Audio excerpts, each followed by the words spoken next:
Hey guys, I'm Scott. And I'm Hillary, and we are Heal the Land Farm.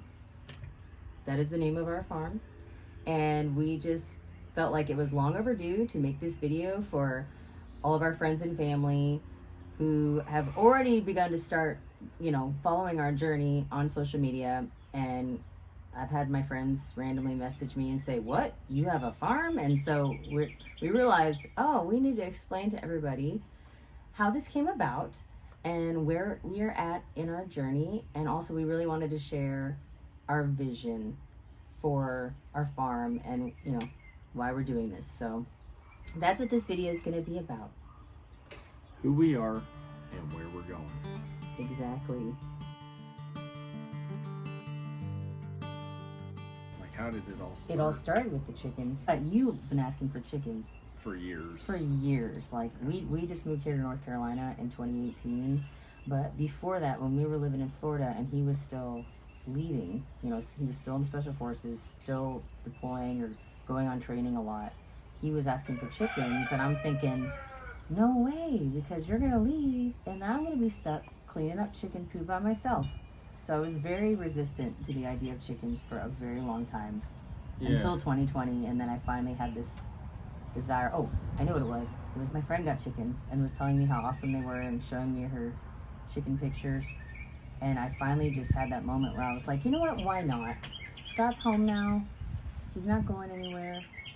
Let's get some backyard chickens. So she propositioned me, "Hey, do you want to get some chickens?" And I was flabbergasted. I was like, "What?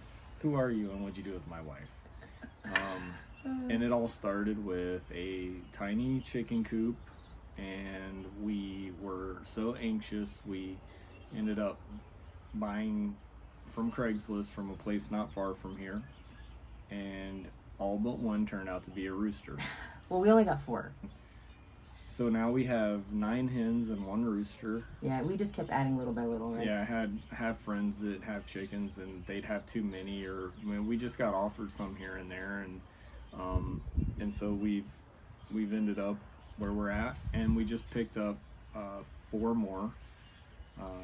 Egg layers specifically. Yeah, all of these are for egg purposes, and it's just slowly grown. It started with one small $100 coop that we bought from a friend, and then I built a coop and a run, and I expanded on the run, and just slowly built that. And it's liberating to not have to buy eggs anymore, and once you finally start realizing, like, wow, this is it's not that bad, and the eggs are delicious. Yes, and so anyways, like, it kind of, I've heard it said before, and I couldn't agree more, that chickens and eggs are the entry or the gateway drug to farming, because it proves that you can do it. And I think that's the other reason, like, Joel Salatin really ignited that in me, is he makes you believe that it's possible, and he doesn't just say go and do it. Look at one of our cats in the background. Hi, Beans. Hi, kitty. Hi, little girl. And a part of the why behind farming is just, it's multifaceted, but 3 of the big reasons is, one, what's going into our food that we're consuming, the "are what you eat" mentality, and a lot of what Joel writes about at length is how man has tried to figure out better ways to raise animals, but it's actually not the right way, and that God's way is better. Mm-hmm. And then how they're treated, the idea of them saying that they're free range or anything else like that. A confinement house is a confinement house. Joel writes a book called "Everything I Want to Do Is Illegal," and it's basically because all the regulations, the government oversight and overreach and everything else, makes it impossible to do what we want to do. And I believe that there's a food reformation coming in this country, and I think that one of the fathers of that reformation is Joel Salatin.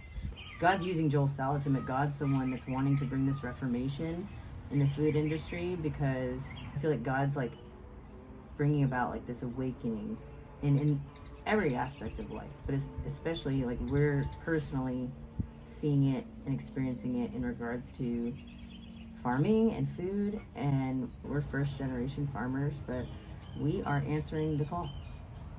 Yeah, we had been looking last year for land, and we struggled. Going into the end of the year of 2021, I was frustrated.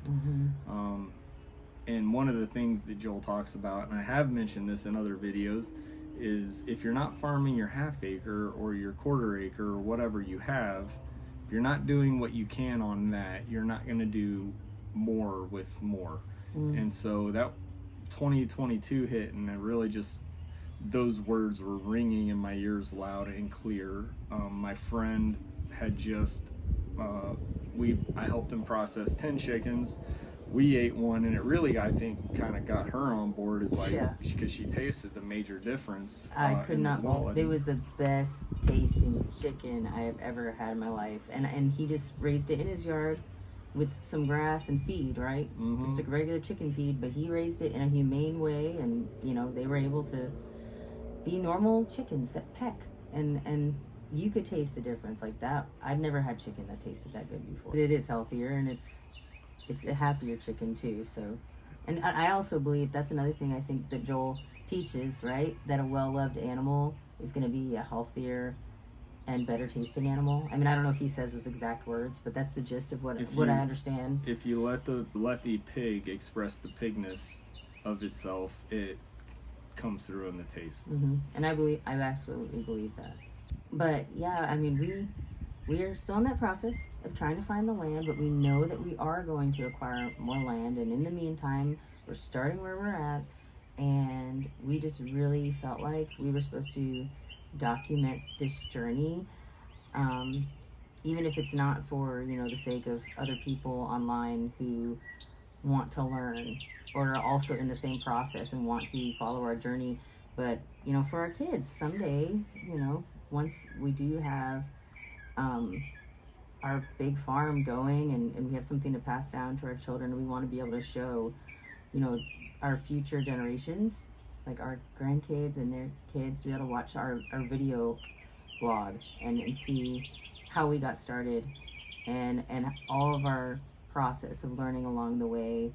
And we know that like we are not the first people who are pioneering this. I mean, there are people all over the nation right now who are years ahead of us and, you know, have been mentored by Joel Salatin's books and, you know, are homesteading and have more established farms. But we also know there are a lot of you who have been having the same thoughts and feelings that we are having and have that same like desire stirring in your heart, even if it's just to like start a garden or to get some backyard chickens. Like there's a lot of you out there who are moving in the same direction, and you might just be one step behind us, and we want to be able to share with you guys, you know, what we're learning and share our mistakes with you, so that way you can benefit from that and not have to make the same mistakes. And we also would love, you know, just prayers and support of our friends, and we just wanted, to include everybody in this process. We forgot to share that we got meat birds. We have 30-ish meat birds that are in a chicken tractor in our backyard, and they are what, 4 weeks old?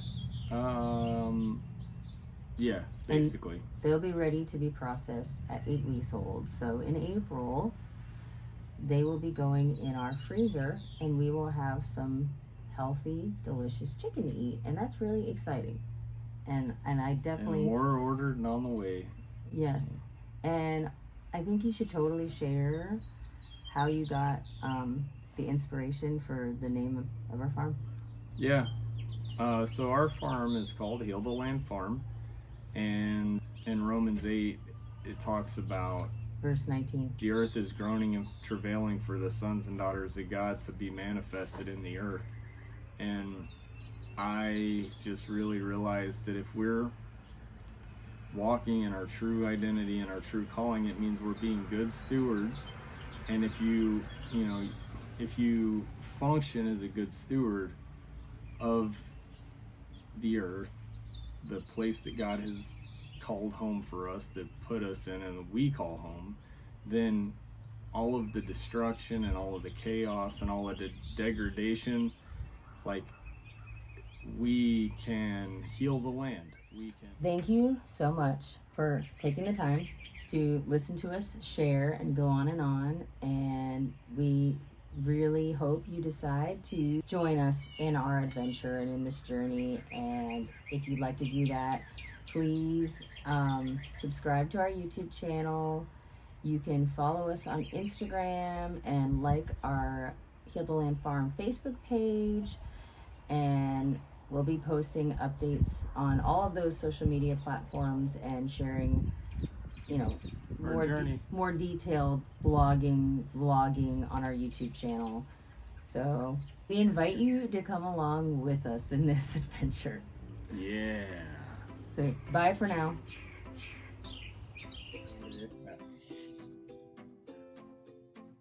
Hello, YouTube. I'm Scott. Why do we have to say YouTube? This is going to be What's on up, Facebook. YouTube? Fine. Okay. Hey, what's up, everybody? I kicked the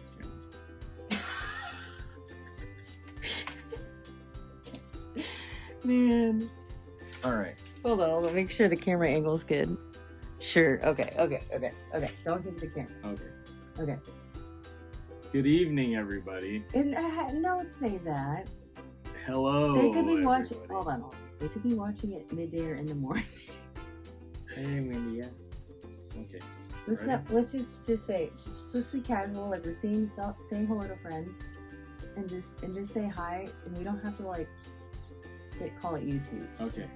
Ready? Yes. Hello, friends. We're gonna have to have a bloopers reel at the end of this because this is ridiculous. Okay. Ready? Hey, guys. I'm Scott, And I'm Hillary. and we're Hill the Land Farm. Yes.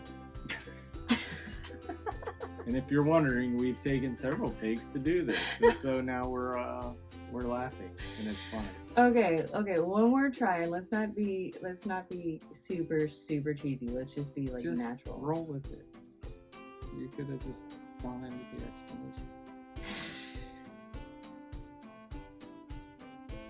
Hello. It's awkward now. It's getting awkward. You want me to start? Hey, guys. I said no. Clearly, that was enough. Oh my gosh. Okay. Whew, hold on. Now I'm tearing up. Okay.